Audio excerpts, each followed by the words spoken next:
Sandy Walsh belak-belakan ungkap alasan tinggalkan KV Mechelen punya firasat aneh setelah balik dari Piala Asia 2023. Staf klub kurang komunikasi dengan dirinya. 5 pemain asal Indonesia yang pernah berkarir di Liga Jepang sebelum kedatangan Sandy Walsh. Dan bek timnas Jepang Koki Machida tantang Sandy Walsh di bulan Juni nanti.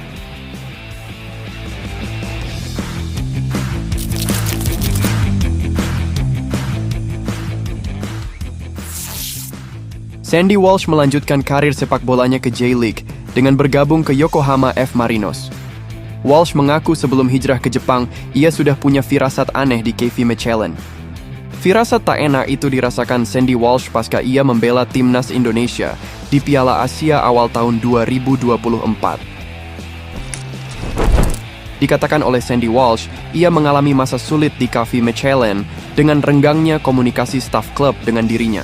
Sandy Walsh pun mengatakan bahwa ia merasa dipinggirkan dari klub KV Mechelen tanpa alasan yang jelas.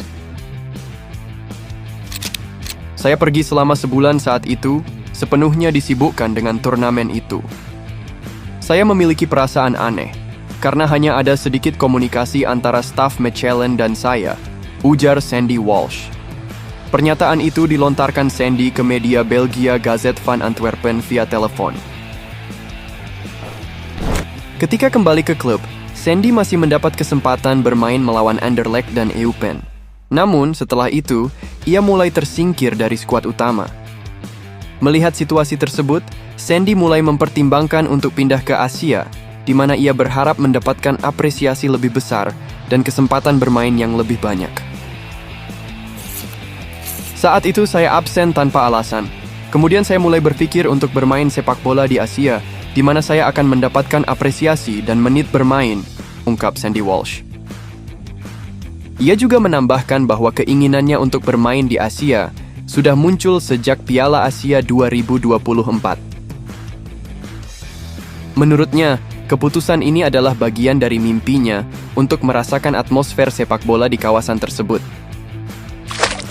Seperti diketahui saat ini, keinginannya tersebut terwujud dengan bergabung ke Yokohama F. Marinos, salah satu klub raksasa di Liga Jepang. Selain soal menit bermain, faktor timnas Indonesia juga menjadi pertimbangan utama Sandy Walsh. Ia ingin memastikan dirinya tetap dalam kondisi terbaik untuk membantu Garuda di ajang internasional, termasuk kualifikasi Piala Dunia. Meski di tahun-tahun terakhirnya di KV Mechelen ia mendapatkan situasi yang tidak mengenakan, Sandy Walsh tetap memberikan pernyataan berkelas untuk mantan klubnya. Sandy tetap menghargai pengalamannya di Belgia, khususnya bersama KV Mechelen. Ia menilai masa-masa terakhirnya di sana adalah salah satu periode terbaik dalam karirnya. Saya tetap menganggap tahun-tahun terakhir saya di KV Mechelen sebagai salah satu yang terbaik dalam karier saya di Belgia, kata Sandy Walsh. Sandy Walsh pun membantah bahwa sebelum pindah ke Yokohama F. Marinos, ia setengah hati main di KV Mechelen. Ia tak menampik jika di media sosial timbul kesan seperti itu, namun katanya bahwa hal itu tidak seperti kenyataannya. Sandy mengungkapkan bahwa ia tetap bersikap profesional dan tetap fokus untuk mendapatkan lebih banyak menit bermain di klubnya. Namun, meskipun sudah berusaha untuk kembali bersaing memperebutkan tempat di skuad utama Mechelen, upayanya tidak membuahkan hasil. Keputusan untuk pindah ke Jepang akhirnya menjadi pilihan terbaik, apalagi di sana ia bisa lebih fokus untuk memperkuat timnas Indonesia di berbagai kompetisi internasional. Selain itu, Sandy juga menyebut bahwa dengan pindah ke Jepang, ia bisa lebih dekat dengan atmosfer sepak bola Asia yang dinilainya semakin berkembang dan kompetitif. Dengan bergabung ke Yokohama F. Marinos, ia berharap bisa membuktikan kemampuannya sekaligus tetap menjadi pilar penting bagi timnas Indonesia dalam kualifikasi Piala Dunia dan turnamen lainnya.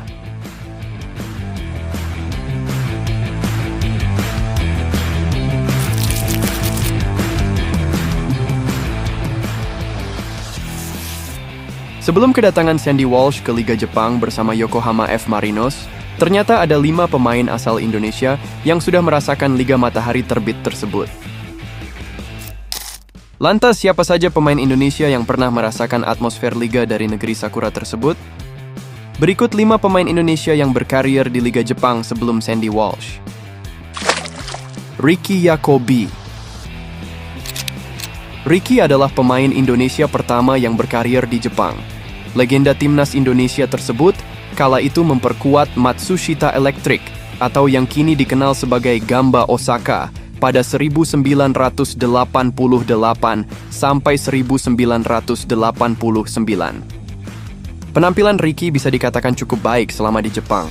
Sayangnya, Ricky disebut tidak kuat dengan dinginnya udara di Jepang, sehingga memutuskan pulang ke Indonesia. Irfan Bahdim. Irfan Bahdim memiliki karir lumayan lama di Jepang. Bahkan Bahdim bermain di 2 tim berbeda selama di Jepang, yakni di Ventforet Kofu pada musim 2014 sampai 2015 dan Consadole Sapporo pada 2015 sampai 2016. Bersama Kofu, Bahdim sukses menjuarai Liga 2 Jepang. Lalu ia direkrut Sapporo, namun sayang karirnya tak bersinar di klub tersebut. Stefano Lillipali. Sama seperti Bahdim, Lillipali juga pernah memperkuat Consadole Sapporo. Namun, momen itu berlangsung singkat karena dari Maret hingga Desember 2014. Bahkan Lillipali hanya mencatatkan 1 laga saja bersama tim Jepang tersebut. Consadole Sapporo menjadi tim pertama Lillipali di luar Belanda, sekaligus menjadi jembatan baginya untuk berkarir di Indonesia, sebab setelah itu ia bergabung ke Persija Jakarta di akhir 2014. Pratama Arhan. Pratama Arhan menjadi pemain selanjutnya yang gabung klub Jepang sebelum Sandy Walsh. Tepatnya Arhan bermain untuk klub Liga 2 Jepang bersama Tokyo Verdy dari 2022 hingga 2023. Meski bermain kurang lebih setahun, mantan pemain PSIS Semarang itu sejatinya tak banyak mendapatkan kesempatan bermain. Tercatat Arhan bermain di 4 laga bersama Tokyo Verdy dengan total 255 menit bermain. Justin Hubner. Bek andalan timnas Indonesia itu saat ini masih bermain di Wolverhampton Wanderers U21. Namun, pada Maret-Juli 2024, Hubner pernah dipinjamkan ke Cerezo Osaka. Hubner dipindahkan ke Cerezo Osaka agar bek muda timnas Indonesia tersebut mendapatkan pengalaman dan menit bermain di level kompetisi tertinggi. Namun sayang, Justin Hubner tidak banyak mendapatkan kesempatan bermain. Hubner mencatatkan 8 laga bersama Cerezo Osaka atau bermain selama 190 menit.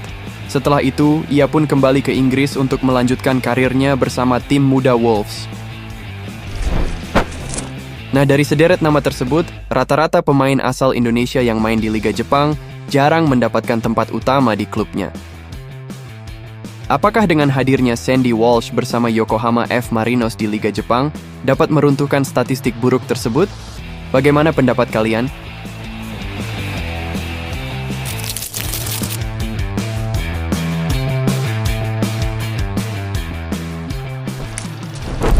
Sandy Walsh telah resmi diumumkan sebagai rekrutan anyar Yokohama F. Marinos pada akhir pekan kemarin. Keputusan Walsh berkarir di J-League mendapat sambutan hangat dari punggawa timnas Jepang, Koki Machida. Koki Machida menyampaikan ucapan selamat kepada Sandy Walsh dan berharap bisa menikmati kehidupan di negeri matahari terbit.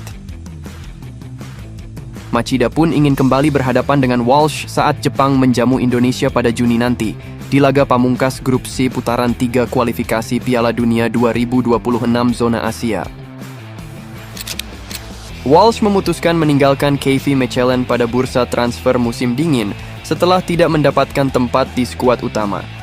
Di sisi lain, Marinos membutuhkan pemain di sektor belakang karena Thomas Deng mendapatkan cedera di pramusim. Dikutip dari laman Koli, Machida menyampaikan pesan ke akun media sosial Walsh dengan menuliskan, "Selamat saudaraku, nikmati hidupmu di Jepang. Sampai jumpa di bulan Juni." Ungkap Koki Machida. Walsh pun membalas pesan tersebut dengan mengatakan, "Terima kasih saudara, sampai jumpa lagi." Walaupun Machida dan Walsh belum pernah bermain di satu klub dalam karir mereka, namun kedua pemain tinggal tidak berjauhan di Belgia. Machida hingga saat ini masih berstatus penggawa klub Pro League Belgia, Union Saint-Gilloise. Kami saling kenal dari Liga Belgia dan tinggal di dekat sini, jadi kami terkadang pergi minum kopi bersama. Kami menjadi teman baik selama Piala Asia, ungkap Machida. Menarik menantikan bagaimana pertemuan keduanya saat timnas Indonesia bersua Jepang di laga terakhir kualifikasi Piala Dunia 2026.